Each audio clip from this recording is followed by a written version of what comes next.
31번입니다. 메틸알코올의 연소 범위를 더 좁게 하기 위하여 첨가하는 물질. 자, 연소 범위라는 것은 연소할 공기랑 산소랑 섞였을 때, 산소와 어떤 가연성 물질인 위험물이 섞였을 때 연소할 수 있는 최저의 퍼센트와 또 최고의 퍼센트, 몇 퍼센트까지 섞였을 때 불이 나고, 이 지점을 벗어났을 경우에는 이제 불을 붙여도 잘 불이 붙지 않는다라고 정의를 한 것이 연소 범위인데요.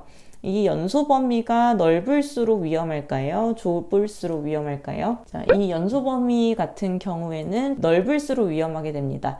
자, 적은 양이 있을 때도 불이 붙고 많은 양이 있을 때도 불이 붙는다고 하면 그 위험물은 이제 어떤 용량이든 다 조심을 해야 되겠죠. 근데 이제 연소 범위가 적은 경우에는 그 일정 수치만 벗어난다면 위험성이 그래도 줄어들기 때문에 연소 범위가 좁아진다는 건 상대적으로 조금 더 안정해진다라는 말로 볼 수 있습니다. 연소 범위를 더 좁게 하기 위해서 첨가하는 것, 그러니까 안전하게 하기 위해서 첨가하는 물질은 질소, 그리고 아르곤, 이산화탄소와 같이 이제 다른 물질과 반응을 잘 하지 않는 것들이 해당됩니다. 자, 그런데 산소 같은 경우에는 메틸알코올이 사류죠. 사류 위험물의 인화성이기 때문에 불이 붙을 수 있어요. 그러니까 가연물이고 산소는 산소 공급원입니다. 그래서 가연물에다가 산소 공급원을 충분하게 공급하게 되면 훨씬 더 위험해지기 때문에 연소 범위가 좁아지는 것이 아니라 더 넓어진다고 생각하셔야 됩니다. 연소 범위가 더 늘어난다. 연소가 더 일어나기 쉬운 위험한 상태가 된다. 불나도록 부추기는 상태가 된다 라고 생각하셔야 하기 때문에 답은 2번이 되겠습니다.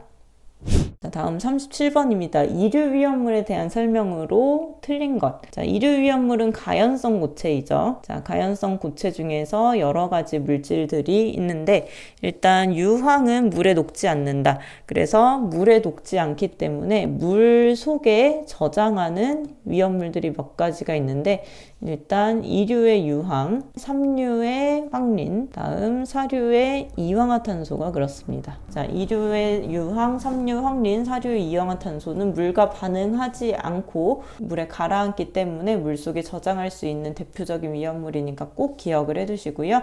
5황화린은 CS2에 녹는다 라고 되어 있는데, 황화린이 3황화린, 5황화린, 7황화린 이렇게 나누어지죠.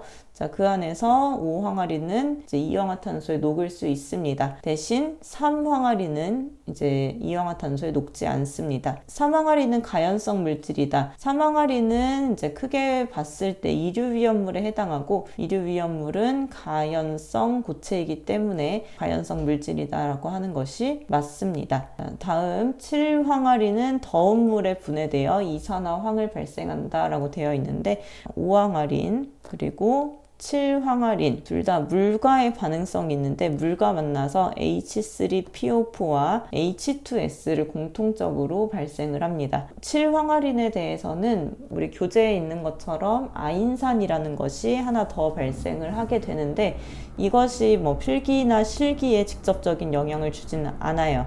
대신 3황화린은 물과의 반응성이 없고, 5황화린과 7황화린은 물과 반응해서 인산과 황화수소를 발생한다는 것은 중요합니다. 자, 그래서 7황화린은 더운 물에서 물과 반응해서 이산화황을 발생하는 것이 아니라, 이산화황은 SO2니까요. 자, 이산화황이 아니라 인산이나 황화수소라고 해야 맞습니다. 그래서 틀린 것은 4번이 되겠습니다. 자, 일단 기본적으로 위험물 표에 대한 것을 잘 보신 다음에 그 안에서 누구는 누구랑 반응해서 뭐가 발생하는지도 이러한 문제들을 푸시면서 따로 차곡차곡 정리를 해 두셔야 합니다.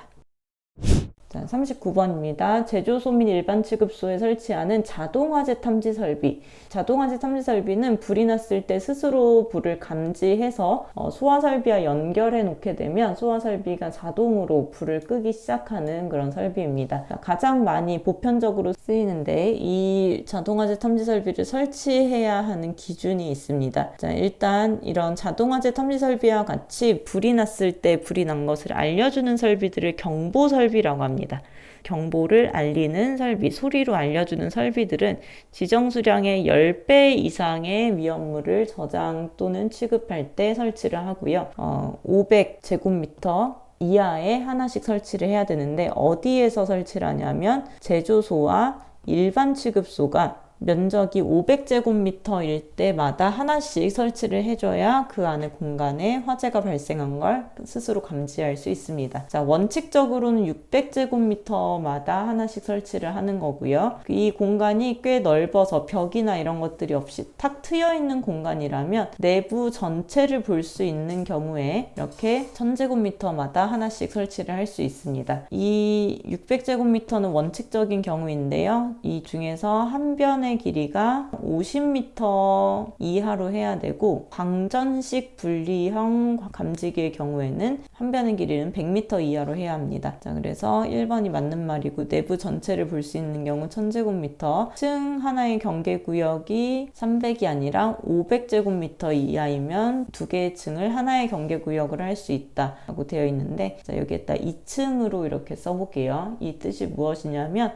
층마다 감지할 수 있는 감지기는 하나씩 설치하는 게 맞아요. 근데 이 면적이 그렇게 넓지 않은 경우에는 이 중간에 자동화재 탐지 설비를 설치하게 되면 이 감지기가 크지 않은 면적에서는 1층과 2층을 한 번에 감지할 수 있다라는 뜻입니다. 그래서 1층과 2층을 동시에 감지할 수 있는 그 면적의 기준은 500제곱미터다라고 알아두시면 되겠습니다. 자, 비상전원은 이제 화재로 인해서 전기가 나갔을 경우에 소방 설비가 작동할 수 있도록 설치하는 것이고, 소화 설비나 경보 설비에서 전반적으로 다 비상전원을 설치하여야 한다라는 문구가 있습니다. 자, 그래서 여러분이 앞으로 자동화재 탐지 설비라는 내용을 보시게 되면 이 숫자 4가지 10배, 500, 600, 1000이라는 말을 기억을 하시고 이 각각의 숫자가 뜻하는 것이 무엇인지 이 정도를 정리해 주시면 자동화재 탐지 설비에 대한 내용들은 거의 다 푸실 수 있게 됩니다.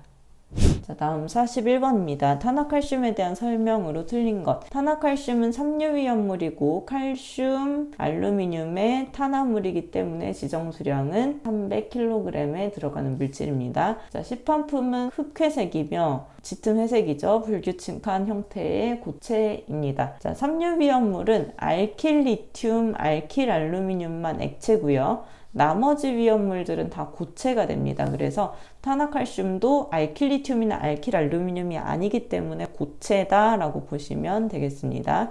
자, 물과 작용해서 산화칼슘과 아세틸렌을 만든다. 자, 이런 문제가 얼핏 보면 그냥 맞다고 생각하고 넘어가기 쉬운 문장입니다. 자, 이것을 이제 분자식을 가지고 한번 생각을 해보면 탄화칼슘이 삼류위험물의 분자식, 칼슘 먼저 쓰고 탄소가 들어가는 이 형태죠. 자, 이게 물과 반응을 하게 되면 CaOH2에 C2H2입니다. 자, C2H2는 원소의 이름을 읽는 게 아니라 이 자체로 명칭을 아세틸렌이라고 붙이기 때문에 이렇게 되죠. 자, 근데 CaOH2에 대해서는 CA가 칼슘이고 OH가 수산화입니다. 자, 수소와 산소가 있다는 뜻이에요. 그래서 수산화 칼슘이 됩니다.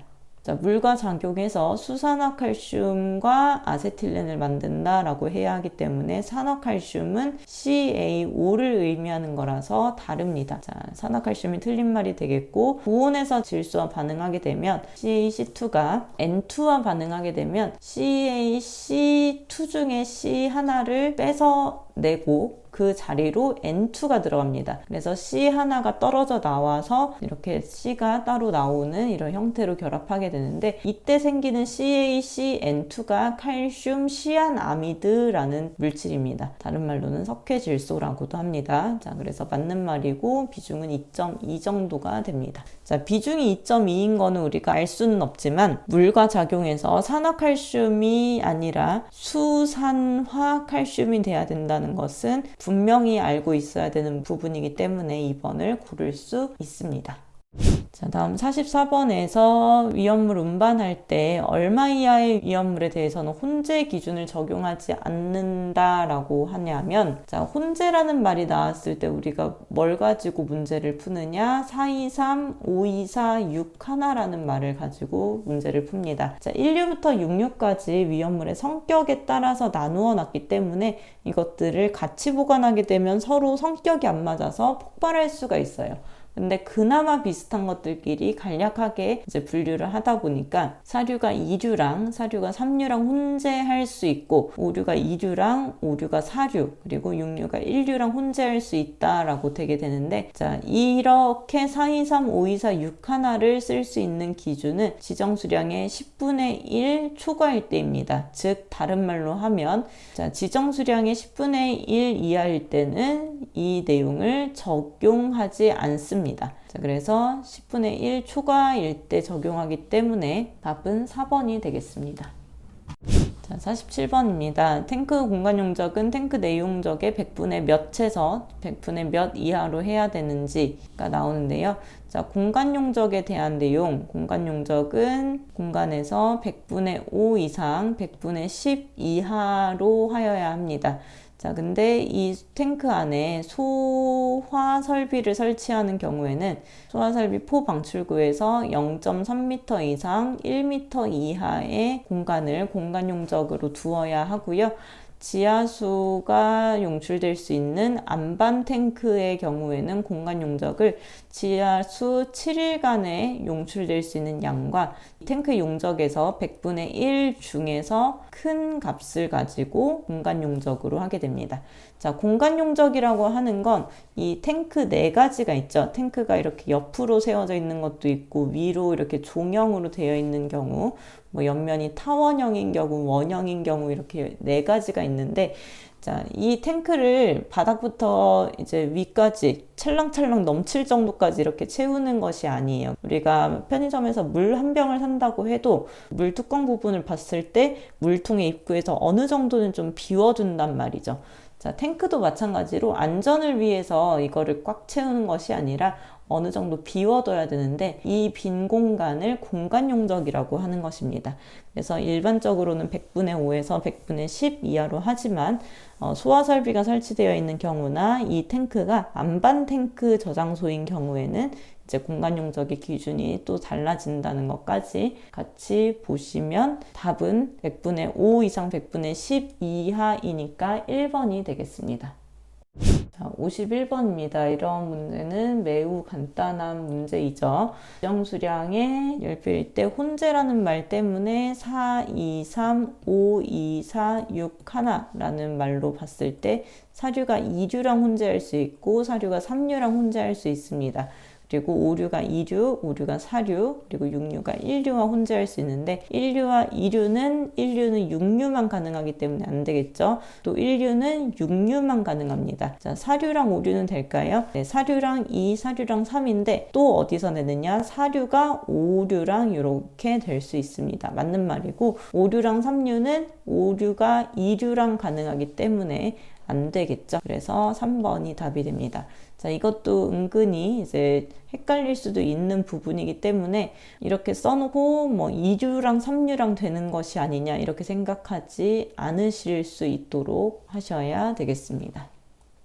자, 다음 54번입니다. 벤조일 퍼옥사이드는 과산화 벤조일의 다른 말입니다. 자, 과산화를 퍼옥사이드라고 표현을 한 거고요. 그래서 오류 위험물의 유기과산화물이 되겠죠. 자, 유기과산화물이고 상온에서 분해되며 수분이 흡수되면 폭발성을 가지므로 건조된 상태로 운반 보관한다. 오류 위험물은 물에 습윤하여 저장한다고 했어요. 그쵸? 자, 물과 반응성이 없고 물에 녹지 않기 때문에, 그래서 상온에서 분해되고 뭐 수분에 흡수되면 폭발성을 지닌다. 수분이 흡수돼서 폭발성을 가지게 된다는 건 물과 반응성이 있다는 뜻이에요. 근데 오류위험물은 반응성이 없죠. 그래서 이게 폭발성이라는 말이 틀리고, 건조된 상태보다는 습윤한 상태가 좋기 때문에 건조됐다는 말도 틀립니다. 자, 강산에 의해서 분해 폭발의 위험이 있고요. 그리고 충격, 마찰 등의 분해되어 폭발할 위험성이 있습니다. 가연성 물질과 접촉해서 발화의 위험이 높게 됩니다. 자, 오류위험물은 그 자체로 가연물과 산소 공급원을 함께 포함하고 있는 물질이기 때문에 여기에 가연성 물질이 접촉하게 되면 더 위험해지는 상황을 초래할 수 있습니다. 그래서 이제 오류위험물이면 기본적으로 습윤한다, 물과 반응하지 않는다, 사류위험물인 경우에는 전기가 통하지 않는다, 이런 것들이 계속 반복되니까 그 해당하는 위험물에 어떤 특징들이 나오는지 계속 반복하면서 그 데이터를 쌓아 나가시는 게 필기시험을 응용하실 때 좋은 방법입니다.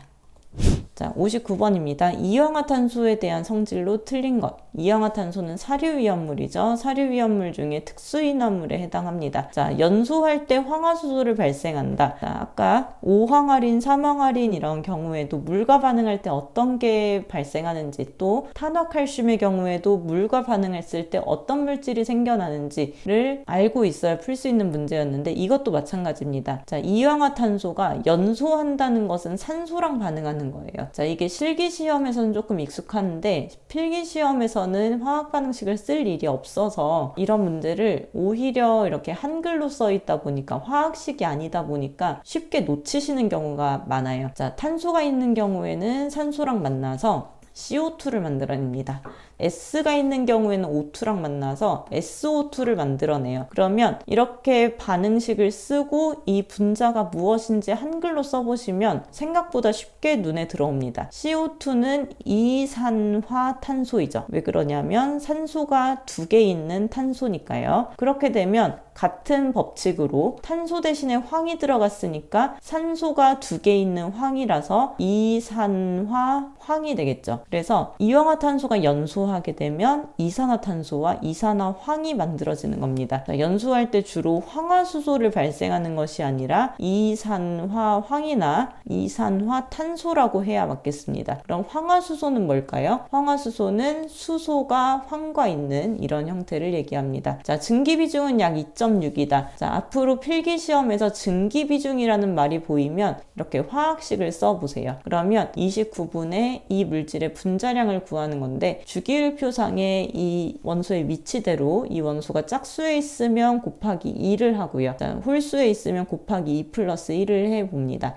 탄소는 6번 원소이기 때문에 곱하기 2를 했을 때 12가 되고요. 황은 16번 원소이기 때문에 곱하기 2를 하면 32가 됩니다. 근데 이 황이 2개가 있기 때문에 32 곱하기 2를 하게 되죠. 자, 이렇게 하게 되면 이 자체가 이氧화탄소의 분자량이 됩니다. 이 이황화탄소라는 물질의 몸무게라고 생각하시면 돼요. 자, 그래서 이 분자량을 29로 나눴을 때의 값이 증기비중입니다. 다시 정리해서 얘기를 하면 증기비중을 구하는 방법은 29분의 분자량입니다. 근데 이 말이 증기비중이 아니라 그냥 비중으로 되어버린다 라고 하면은 비중 자체는 구할 수 있는 공식이 없습니다.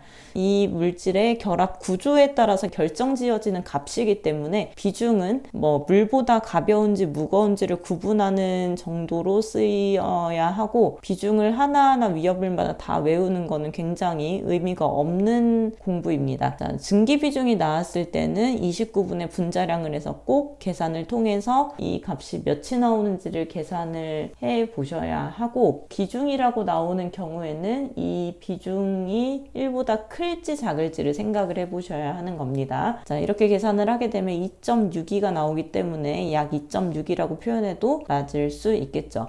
자, 보호액으로 물을 사용한다. 이 이氧화탄소를 보관할 때는 어디에다 보관할까요? 물 속에 보관합니다. 2류의 유황, 3류의 황린, 4류의 이氧화탄소가 물 속에 보관하는 거고, 물과 상극인 석유 속에 보관하는 것들은 나트륨과 칼륨이 있습니다. 자, 그래서 물 속에 보관하는 대표적인 물질이기 때문에 맞는 말이고, 인하점이 약 영하 30도씨이다. 특수인화물이기 때문에 인하점이 영하 20도씨 미만, 그리고 B점 40도, 발화점 100도 이런 기준이 있는데, 인하점이 이氧화탄소의 경우에는 영하 30도입니다. 자, 그래서 맞는 말이고, 인하점에 대한 것은 약간 자신이 없을 수 있기 때문에 이런 연소할 때 어떤 물질이 반응하는지, 특히 물과 반응할 때 수산화 칼슘, 수산화 나트륨 이런 것인데, 산화칼슘, 산화나트륨 이런 식으로 글자를 하나씩 바꿔버리는 게 굉장히 흔한 방식입니다.